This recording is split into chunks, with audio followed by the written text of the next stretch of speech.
Hello, and welcome to video number 7 in this series on the Jesuit Vatican Shadow Empire. If you haven't already visited video number 1, I suggest you do so. As I state clearly in video number 1, that this series is not entertainment.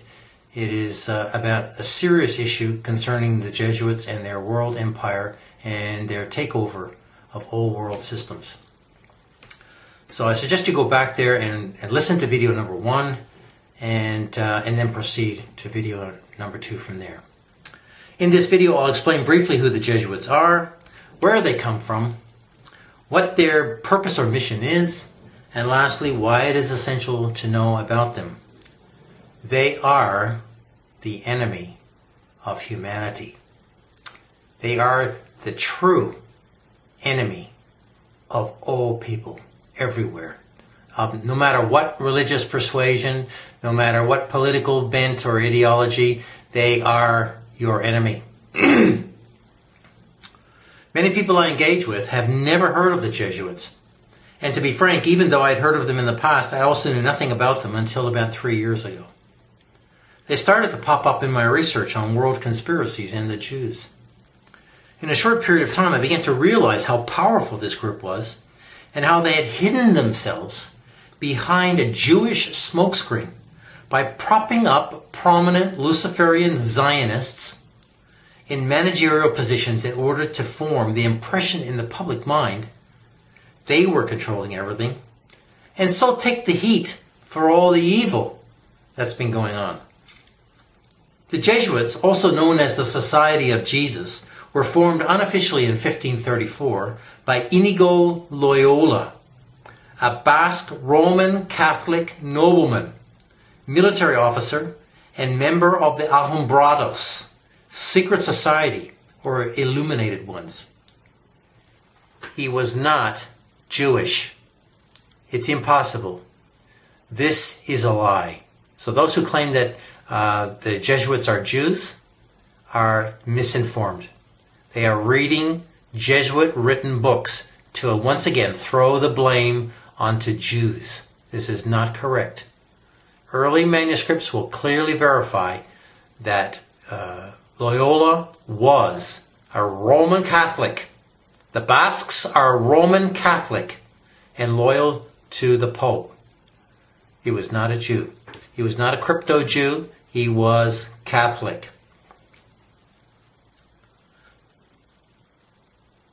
With the help of the Italian Borgia family, he formed the Jesuit military order with 6 other men and offered his services to the Pope, who officially sanctioned them as the Society of Jesus in 1540. The Jesuits are Luciferian, the wicked Knights Templar reborn in the guise of pious, priestly Roman Catholic clerics. They are not. They are not pious. They are two-faced. They present one face to the public and they have another face in private. This is a fact. They are military soldiers of the Pope who command all the other religious orders and the Catholic Knights, including the Knights of Malta and Columbus. There is only one reason for the Jesuit order to exist, and that is to restore the temporal and spiritual power of the Pope over the whole world. This power Rome lost when the Protestant Reformation broke out under Martin Luther in 1517.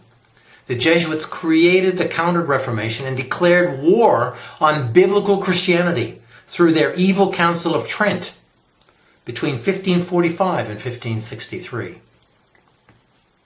The Jesuit order has been busy for 5 centuries, turning the world upside down, infiltrating and subverting all independent and popular national governments, and fomenting revolutions, wars, and genocides worldwide. They have only one goal, and that is world control, using the Roman Catholic religion as a Trojan horse to deceive the nations. All wars are just papal crusades carried out for the office of the Inquisition, which has never ceased operating. Never. It is operating today. The top Jesuits who have taken the fourth level bloody oath of induction are Luciferians, high-level Luciferians, who worship Satan in the Vatican. The lesser or lower-ranked Jesuits practice Catholicism and are unaware of what is happening at the top, even though the whole Roman Catholic religion is Luciferian. But they are unaware of what is happening at the top of the pyramid. Jesuits are mind-controlled through the satanic spiritual exercises developed by Loyola to completely obey orders from their superiors and will kill if necessary to achieve their objectives.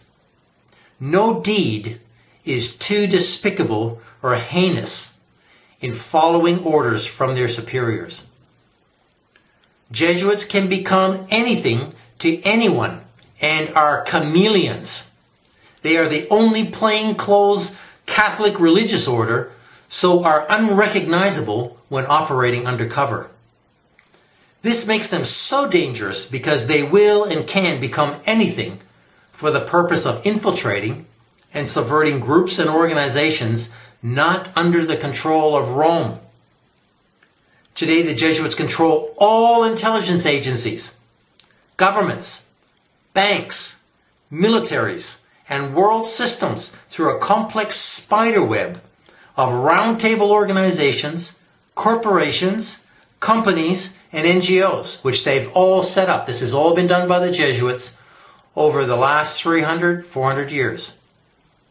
They are the war makers and will smash any group which cannot be infiltrated and controlled by them.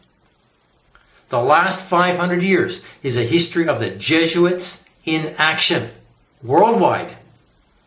Why is this history not found in any history books? It's because the Jesuits have edited their involvement in world history out of the history books. They control the press. They control the media. Within 1 decade of their formation, Jesuits were found on all the continents of the world, insinuating themselves into the top echelons of power in every nation, tribe, and culture. Their number one goal was to set up their own school system through which they could teach Roman Catholic doctrine and subversive ideologies by which to radicalize generations of locals for the overthrow of governments. Over the last 200 years, they have taken control of all media and publishing and control Hollywood and the music industry, using it as a vast propaganda machine, controlling the minds of untold billions via TV and the internet. The Jesuits are the inventors and disseminators of modern armed revolution on every continent. They trained and championed Hitler, Stalin, Lenin, Mao, Hirohito, Franco, and many other brutal dictators. Jesuits are the creators of all the ideologies controlling the minds of people today. Communism, Nazism, atheism, feminism, cultural Marxism, scientism, transhumanism, and more are all the products of the Jesuit mind.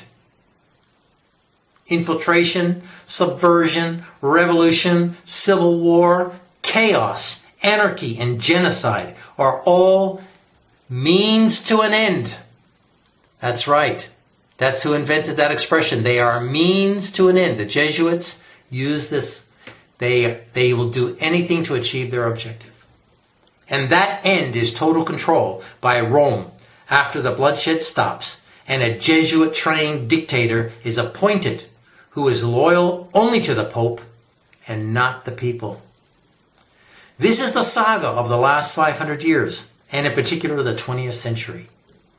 War after war, revolution after revolution, empire against empire, the colonization, enslavement, and destruction of native peoples worldwide, all orchestrated by the Jesuits of Rome, who control the governments and are responsible for the bloodshed and destruction. Finally, the Jesuits are using the Roman Catholic religion as a cloak, a cover, a vehicle by which to deceive the whole world through Catholic ecumenism or one world religion. It's here right now. When they are finished doing this, they will destroy the Vatican and enthrone their one world government, Antichrist, Pope, beast, dictator in power in Jerusalem, in Israel. The end result, people, is a fascist one world religio-political dictatorship, which will wage war on all those who do not take the mark of the beast and submit to him. Total darkness will reign on the earth for a short time before God puts an end to Satan's Jesuitical world empire, when Jesus Christ, the King of Kings, returns to set up his kingdom on this earth, which will last forever. This is all coming soon. Wake up, people. This is all coming soon. We are in the last days. You can learn more about the Jesuits at the links provided below. I'll see you in the next video.